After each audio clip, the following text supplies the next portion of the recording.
And we're coming to you live now. Welcome everyone to Aloha I Need Out Living, or just I Need Out Living Conversations, the 171st session. We have speaking and sharing with you the deep knowledge of the world.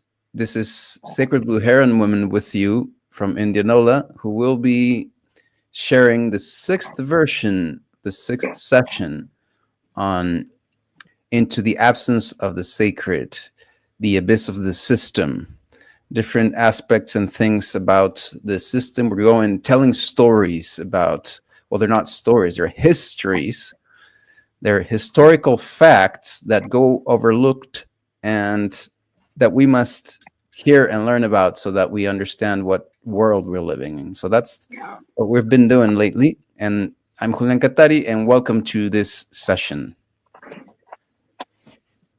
Yeah, welcome. and greetings from very cold Oklahoma.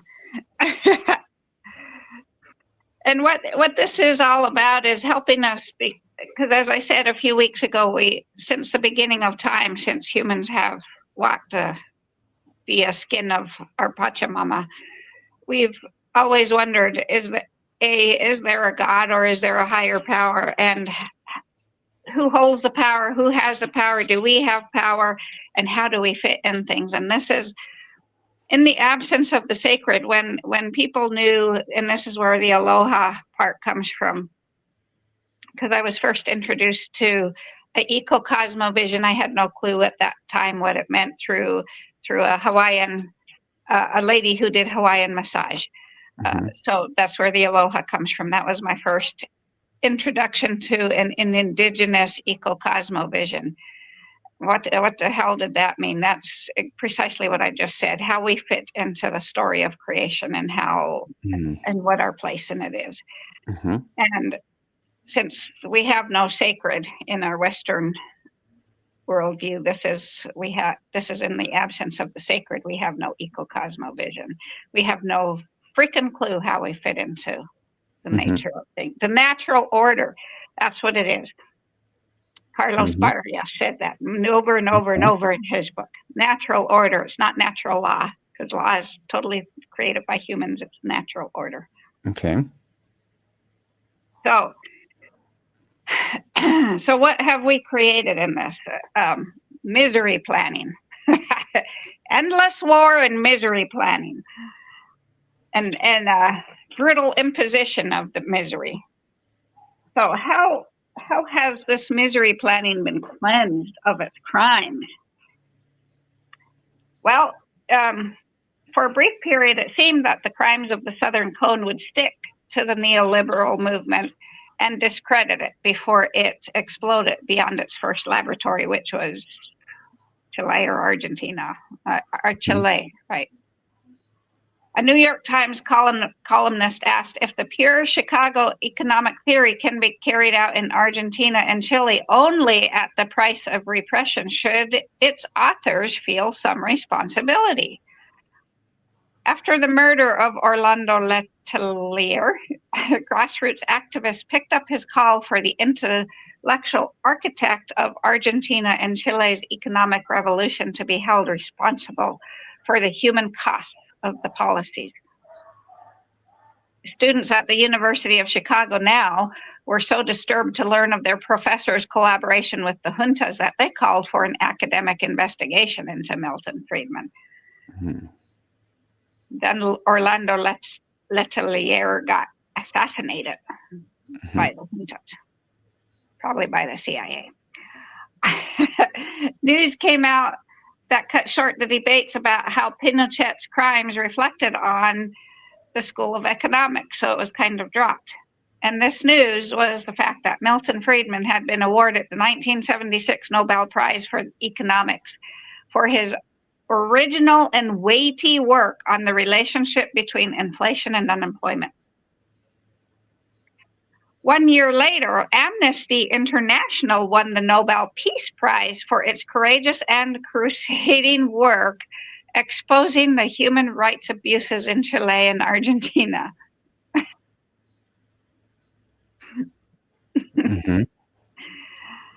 The two prizes were awarded by different committees and handed out in a different city. However, it now seemed as if, with the two Nobel Prizes, the most prestigious jury in the world had issued its verdict.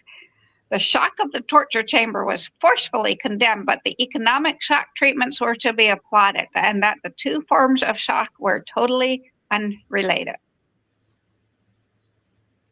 Contributing to this was the particular way that the acts of terror were named as human rights abuses rather than as tools that served a political and economic end.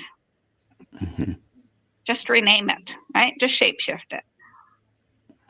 That is partly because the Southern Cone in the 70s was not just a laboratory for a new economic model, it was also a laboratory for grassroots international human rights movement.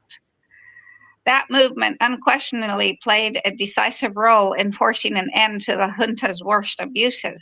However, by focusing purely on the crimes and not on the reasons behind them, the human rights movement also helped the Chicago School ideology to escape from its first bloody laboratories unscathed. The dilemma dates back to the inception of the human rights movement with the 1948 adoption of the United Nations Universal Declaration of Human Rights. Why should we, if we each believed in our unshakable goodness, Mhm. and that love binds us together, we wouldn't even need to have an international human rights statement. Mhm. Because Mhm. no one that stands in their power of unshakable right, of unshakable goodness, can perpetrate anything. Because, Mhm. right, they just are so healthy and whole that they just can't perpetrate that. Right. There's no gain in that. There's- So no sooner had this United Nations Universal Declaration of Human Rights been written than it became a partisan battering ram used by both sides in the Cold War to accuse the other of being the next Hitler. In 1967, press reports revealed that the International Committee of Jurists, the preeminent human rights group, was not the impartial arbiter it claimed to be, as it was receiving funding from the yeah, the U.S. government. CIA. It was in this loaded context that Amnesty International developed its doctrine of impartiality. So Amnesty's position, emblematic of the human rights movement as a whole, is that since human rights violations were and are a universal evil, wrong in and of themselves, it was and is not necessary to determine why the abuses take place, but just to simply document them as meticulously and credibly as possible. And that totally misses. I've been reading this book on compassion Mm-hmm. by Father Gregory Boyle of Homeboy Industries, and he's talking about when we label something as evil, it automatically demonizes and it stops progress in its tracks, and we're Mm-hmm. forever trapped in that scenario. The same Mm-hmm. thing is to finally understand it. When you label someone alcoholic, you forever, they can only be that Mm-hmm. to you because you stop progress in its tracks. And he said, if we shift it from this duality nonsense of, we know that once you label something good, there has to be something bad. But if we quit labeling things as good and evil, instead called it healthy and unwell or healthy and ill, Mm-hmm. it would allow us to go underneath it to see that no one who stands in their unshakable power of goodness would be able to even, perpetrate anything because they're so healthy and well. They know they are unshakably good. But when you're ill, when you're That's why unwell, they make you ill as soon as they can. yes, And even if you're gonna be working for one of those agencies, they make sure you're like already broken up. yeah, So that's- no one whole. That's if you're healthy and whole, standing in your power of unshakable goodness, you would never do something like that. But if you're broken and unwell, you would. yeah. the continuum. And I really like that position. I really, really like that position. Mm-hmm. Because as he says, it does allow you to get underneath it, to see the wounded, to see that Trump and Musk are two totally hollow, wounded little boys. Mm-hmm. That's it. Playing at being big bullies. Mm-hmm. So anyway, because they labeled human rights violations as a universal evil, they just put a kibosh on progress with that. But in the human rights delegates that were sent to Argentina, Uruguay, and Chile were under constant surveillance and harassment by the secret police while they interviewed hundreds of victims of torture and their families. And they also gained what access they could to prisons, but they were scrutinized continually. So they had to document what they could. However, they went in with a closed mind, right? This documented a history that was never supposed to be written, but which was good, but it was also limited because the reports are legalistic lists of the most stomach-churning methods of repression and torture, cross-referenced with the UN charters they violated and know why abuses were occurring. Mm-hmm. The report Amnesty International created asked the question, to what extent were the violations explicable or necessary to establish security, which was the junta's rationale for the dirty war? After the evidence was examined, the report concludes that the threat posed by the left-wing guerrillas was in no way commensurate with the level of repression by the state. They did not address the question of some other goal that made the violence explicable or necessary. Amnesty never made mention of the fact that the junta is in the process of remaking the country along radically capitalist lines, that it was trying to erase everything unknown before.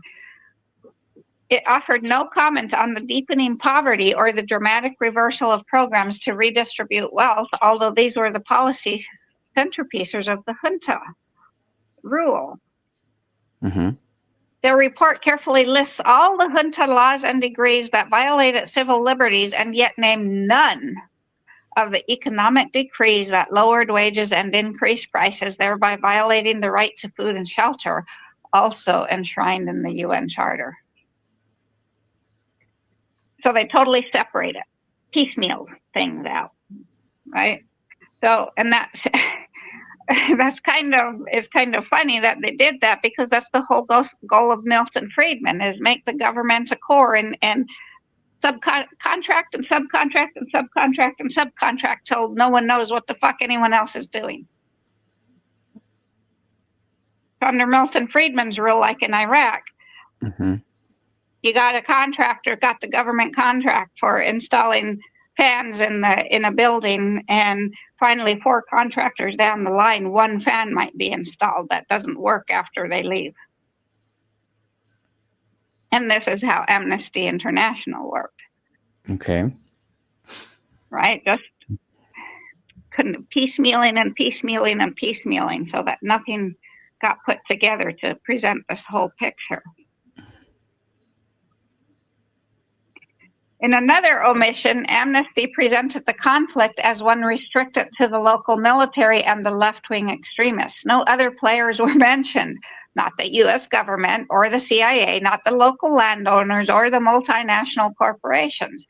Without an examination of the larger plan to impose pure capitalism on Latin America and the powerful interests behind it, the acts of sadism documented in the report made no sense at all.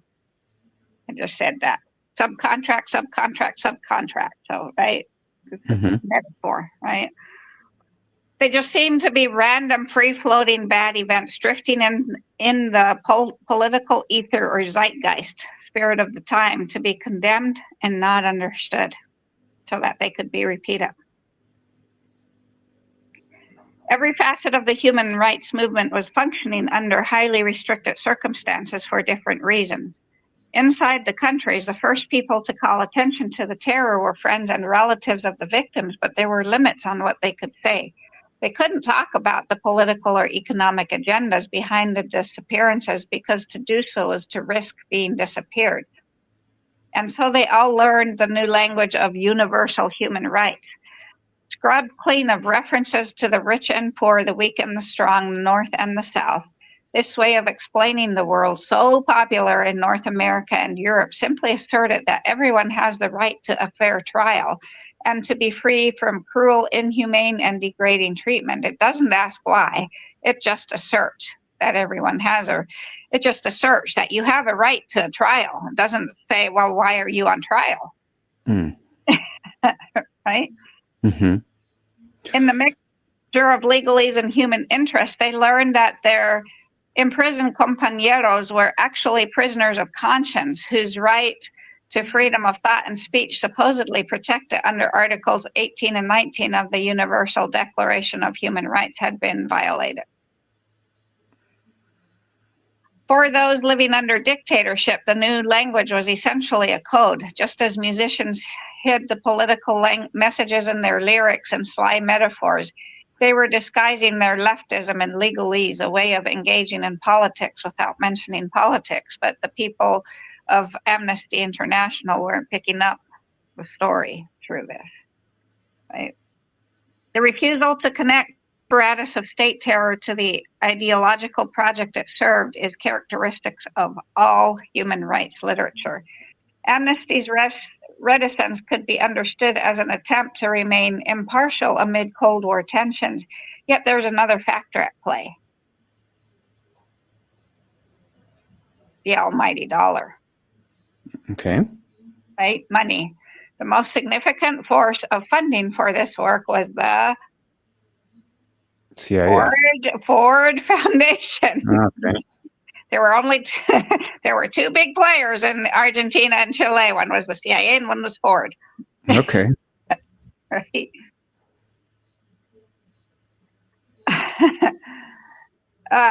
So they were getting their money to do this from the Ford Foundation, who had sponsored all the Chicago boys to to study with Milton Friedman. Mm-hmm. After the left in those countries had been obliterated by the regimes that Ford had helped shape, it was none other than Ford that funded a new generation of crusading lawyers dedicated to freeing the hundreds of thousands of political prisoners being held by the regimes they had helped put in place. Mm-hmm.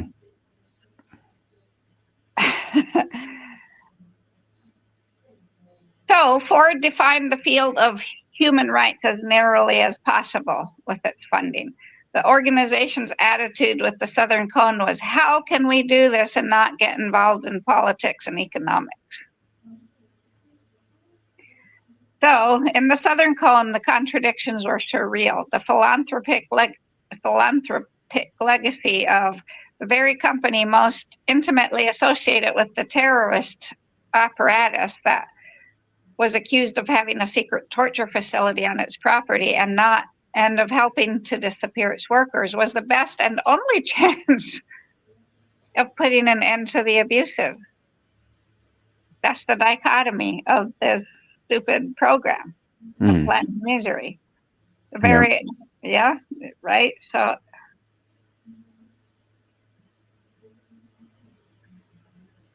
through its funding of human rights campaigners, the Ford Foundation saved lives in those years, and it deserves part of the credit for persuading the U.S. Congress to cut military support to Argentina and Chile, gradually forcing the juntas to scale back the most brutal of their repressive tactics. However, when Ford rode to the rescue, its assistance came at a price, and the price was the intellectual honesty of the human rights movement. The Foundation's decision to get involved in the human rights, but not to get involved in the politics, created a context in which it was all but impossible to ask the question underlying the violence it was documenting. Why was it happening, and in whose interest? That omission has played a disfiguring role in the way the history of the free market revolution has been told, largely absent of any taint of the extraordinarily violent circumstances of its birth. The idea that the repression and economics were in fact a single unified project is reflected in only one major human rights report from Brazil, the Nunca Mais. The authors detailed some of the most horrific crimes and then asked why, and they answered matter-of-factly. Since the economic policy was extremely unpopular among the most numerous sectors of the population, it had to be implemented by force. Hmm. The radical economic model that took such deep root during the dictatorship would prove hardier than the generals who implemented it. Remember, we talked about the corporate machine, right? It goes on past its innovators. Mm-hmm. A journalist, Claudia Acuna, shared how difficult it was to fully grasp that violence was not the goal of the juntas, but the means by which they did things. She said their human rights violations were so outrageous, so incredible that stopping them, of course, became the priority. But while we were able to destroy the secret torture chambers, what we couldn't destroy was the economic program that the military started and continues to this day. In the end, many more lives are stolen by planned misery than by bullets. Mm. Maybe we ought to start lobbying about planned misery instead of gun rights. The debate about whether human rights can ever truly be separated from politics and economics is not unique to Latin America. Torture, a tool of the crudest kind of coercion, crop up with great predictability whenever a local despot or foreign occupier lacks the consent needed to rule. Marcos in the Philippines, the Shah in Iran, the French in Algeria, Saddam in Iraq, the Israeli-occupied territories, the U.S. in Iraq and Afghanistan. All of them. Torture, right? The widespread abuse of prisoners is a virtually foolproof indication that politicians are trying to impose a system, whether it's political, religious, or economic, that is rejected by large numbers of the people they are ruling. Torture is an indicator species of a regime that is engaged in a deeply anti-democratic project, even if that regime comes to power through elections. In 1982, a French lawyer for Algerians who had been brutally raped and tortured in prison wrote, "The words were the same stale cliches. Ever since torture had been used in Algeria, there have always been the same words, the same expression of indignation, the same signatures to public protest, the same promises. This automatic routine has not abolished one set of electrodes or water hoses or water boards, nor has it in any way curbed the power of those who use it." Another person, and you know what? This is where we stop. This is where we stop calling the quotes global elite powerful. When we look at it as being on a continuum of disease versus being unwell and broken versus healthy and whole, all of a sudden they have no power because they're so freaking unwell and broken. They can't have power. If we just understood that. They have our power. They by themselves have none. we give them our power because we think they're powerful. Yeah, that's it. But if we stop and look and say, look how broken and diseased or ill they are, that they have to do this. Right. We'd walk away and be like, they need help. They need healing. And not give them our power anymore. Another person said, to protest in the name of morality against excesses or abuses is an error which hints at active complicity. There are no abuses or excesses. Simply, it is an all-pervasive system. So is neoliberalism or corporatism an inherently violent ideology? And is there something about its goals that demand this cycle of brutal political cleansing followed by human rights cleanup operations? So let's hear from Sergio Tomasella, a tobacco farmer and Secretary General of Argentina's Agrarian Leagues, who was tortured and imprisoned for 5 years, as were his wife and many friends and family members. In 1990, he took the bus to Buenos Aires, and from the rural province of Corrientes, to add to his voice to the Argentine Tribunal Against Impunity, which was hearing testimony on the human rights abuses during the dictatorship. Tomasella stood before the urban audience in his farming clothes and work boots and explained that he was the casualty of a long war, one between poor peasants who wanted pieces of land to form cooperatives and the all-powerful ranchers who owned half the land in his province. He said the line is continuous. Those who took the land from the Indians continue to oppress us with their feudal structures. So instead of naming the soldiers who abused him, he chose to name the corporations, both foreign and national, that profit from Argentina's continued economic dependence. He said those foreign monopolies impose crops on us. They impose chemicals that pollute our earth. They impose technology and ideology. All this through the oligarchy that owns the land and controls the politics. And we must remember that this oligarchy is controlled by the very same monopolies. Ford Motor Corporation, Monsanto, Philip Morris, Citibank, JD, who's a big banker, right? So it's the structure we have to change. And what did Buckminster Fuller said? Don't fight the old structure, just simply build a new one. And that's what we're doing. Mm-hmm. So by failing to hold the ideology accountable for the crimes committed in its first laboratory, the structure of unrepentant technology was given immunity, free to scour the world for its next conquest. We have never stopped living in an era of corporatist massacres, with countries suffering tremendous military violence along organized attempts to remake them into the model of free market economics. And still, the need for brutality is treated as entirely unrelated. So the root of all evil is human greed, not money. Just the greed. It's the greed, which is a sign of a very broken, unhealthy person. Because a healthy, broken person who stands in their unshakable goodness is not greedy. Because a healthy person who stands in their, a healthy, whole person who stands in their unshakable goodness knows that to give is to live. Mm-hmm.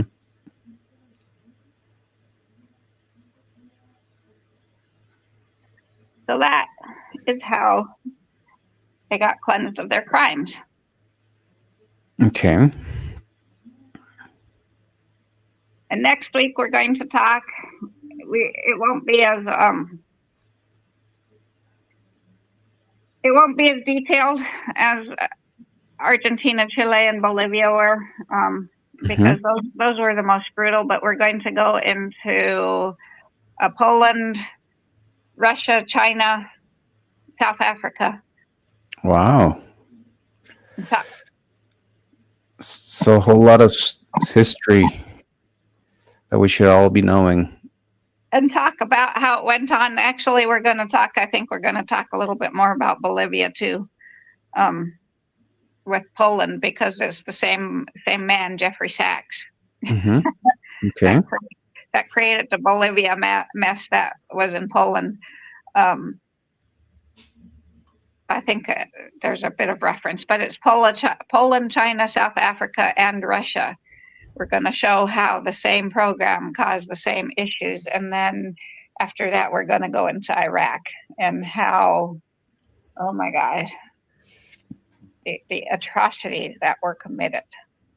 That I willingly went to war to think I was fighting for democracy.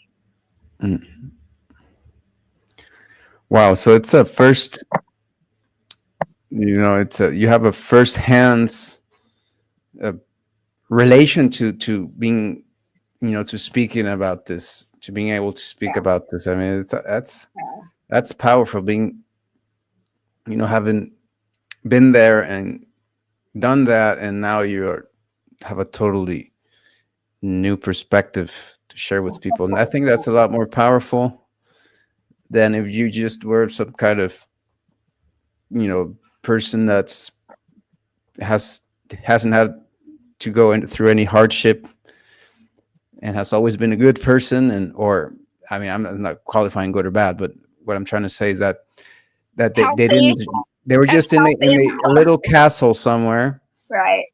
in a nice house, never had to do anything, and didn't get to actually live it. You got to live it, so Yeah. you can speak a lot about it. I think that gives you a lot more. Well, and so, to remake my statement, after reading Hmm. from a civilian standpoint of what was done in Iraq, now I know that for my fellow soldiers and Marines and airmen and Navy personnel who are still somewhat connected to their soul of unshakable goodness. And this is where I think the whole shamanic concept of soul retrieval is totally backwards, because our soul doesn't flee us. We flee our souls. We leave, or we suppress it. Hmm. But for those, you have to be so broken and unhealthy that you suppress your soul. It doesn't flee from you. You just keep stuffing it. But for those who listened, the atrocities that were committed, that would be why they have PTSD, because it's not okay. Wow. Yeah.